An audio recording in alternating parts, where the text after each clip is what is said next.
День пожилого человека – один из самых добрых и почитаемых праздников в нашей стране и во всем мире. Отмечать его 1 октября уже давно стало традицией. Официально День пожилого человека предложил сделать праздником японец Масао Кадаваки еще в 1947 году.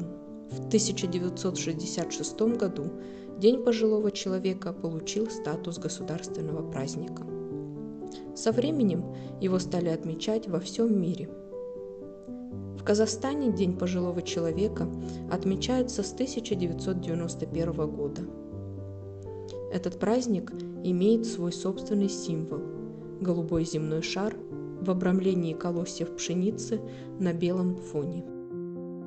Международный день пожилого человека – это праздник всех людей старшего поколения, дань их зрелой мудрости и признание заслуг перед обществом. Сегодня в мире живет более полумиллиарда людей старше 60 лет.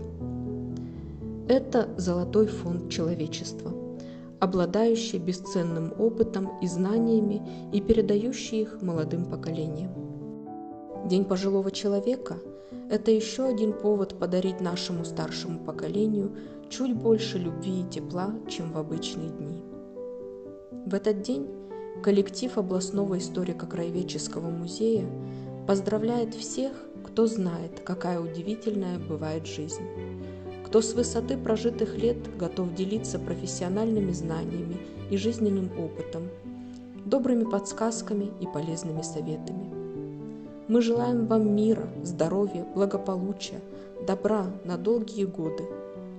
Пусть ваша жизнь всегда будет наполнена вниманием и заботой любящих близких людей, детей и внуков.